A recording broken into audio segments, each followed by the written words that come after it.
Assalamualaikum warahmatullahi wabarakatuh. Pada kali ini kita akan melaksanakan bahasan soal lagi soal yang hubungannya sama elektronika, otomasi industri, dan juga soal-soal lain yang berhubungan dengan PNS, P3K, dan lain sebagainya. Kita sampai soal nomor 384 dan soal lain bisa dilihat di kolom deskripsi.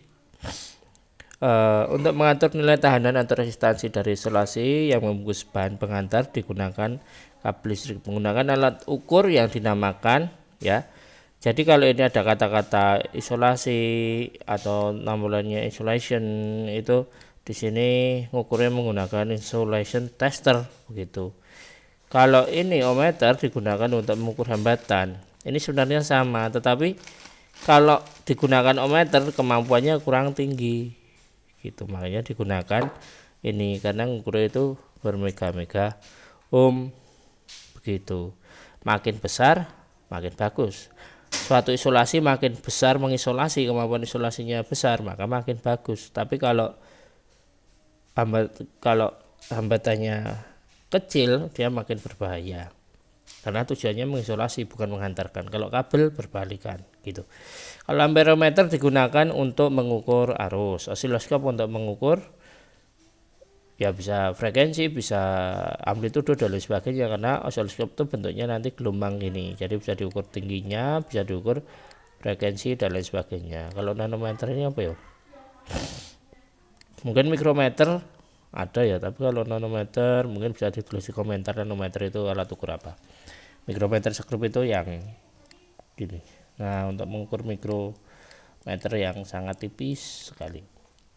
Lanjut soal berikutnya, tujuan mengkalibrasi alat ukur sebelum digunakan adalah A. Menempatkan hasil pengukuran, B. Menghemat baterai, salah. Menjaga keselamatan dari alat ukur, salah. Menjaga kestabilan alat ukur, salah. Menempatkan posisi jarum penunjuk pada angka 0. Nah, ini caranya. Jadi tujuannya adalah menempatkan hasil alat ukur. Jadi kalau kita menggunakan kalibrasi misalkan multimeter itu toh jarumnya itu melenceng dikit dari angka 0 gitu, maka di sini ada mur atau skrup yang bisa diputar sehingga ini jarumnya 0. Begitu pula dengan ketika menggunakan ohmmeter, maka di sini ada ohm adjustment di sini supaya jarumnya ini ketika dipakai, sebelum dipakai difungsikan dulu probe-nya untuk ini menunjuk ke angka 0. Karena apa? Ketika ini nggak menuju angka 0, ketika digunakan untuk mengukur berarti pengukurannya geser atau salah. Itu ya untuk menempatkan hasil pengukuran. Kalau menghemat baterai ya ohmmeter ya nggak usah digunakan aja gitu ya. Nanti baterainya hemat, salah ya.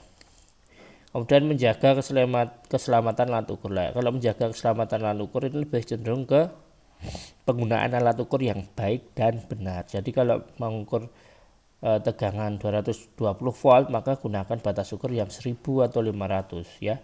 Kalau menggunakan batas ukur yang lebih kecil, maka nanti jarumnya akan menyimpang ke kanan gitu.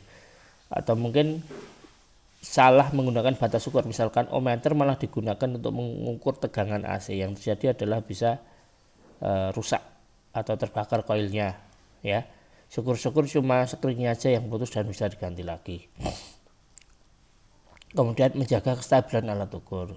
Kestabilan alat ukur mungkin cenderung ke arah pengukuran dengan baik dan benar. Supaya baik dan benar, maka alat ukur itu harus dipasang sesuai dengan alat ukur itu. Misalkan alat ukurnya menggunakan moving coil atau apapun, di mana di situ harus ada simbol untuk meletakkan secara mendatar atau secara vertikal dan lain sebagainya, itu harus dipenuhi. Karena ketika harus diletakkan mendatar karena moving coilnya bermasalah atau mungkin kurang kuat untuk menggerakkan jarumnya, atau dengan spesifikasi pabrik, maka harus diikuti supaya lebih benar pengukurannya. Menempatkan posisi jarum penunjuk pada angka 0 ini lebih cenderung sebagai arti kalibrasi ya. Cara untuk mengkalibrasi ya. Ya, seperti itu. Kita lanjut soal berikutnya. Salah satu alat ukur listrik yang digunakan untuk mengukur faktor daya pada sebuah peralatan listrik adalah, jawabannya adalah cos pi meter. Ini mungkin bentuknya bukan H tapi pi. Multimeter ini untuk avometer, amperemeter, arus, tegangan, dan ohm. AVO, amperemeter, volt, dan ohm.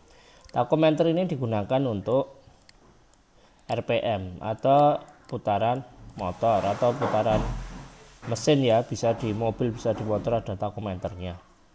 Osiloskop digunakan untuk melihat gelombang yang tadi.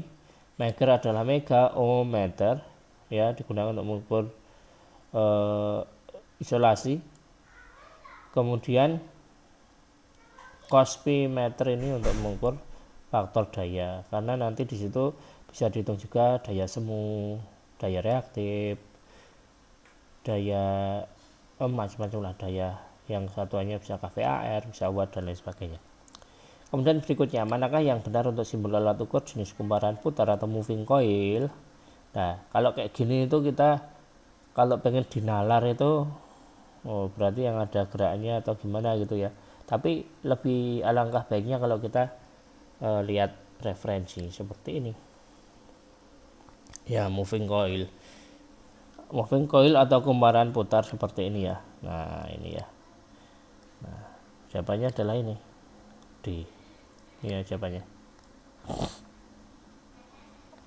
gitu. Yang lain ini dihafalkan aja lah, kumparan putar dengan kumparan silang, ini ada silangnya, dicari tanda-tandanya. Alat ukur besi putar, dilihat tandanya. Ini biasanya tanda-tanda seperti ini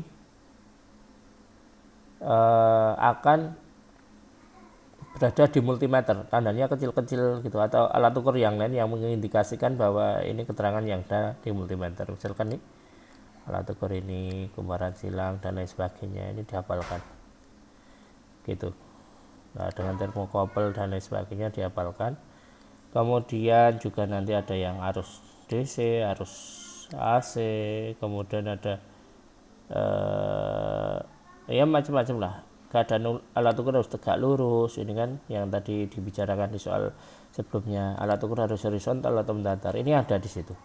Mungkin itu aja yang bisa kami sampaikan, kurang lebihnya mohon maaf. Kalau ada soal bisa dikirimkan ke sini, konfirmasi kesalahan bisa tulis di komentar, dan kami mengucapkan terima kasih sekali dukungannya. Dan mau like silahkan, dislike silahkan, bebas.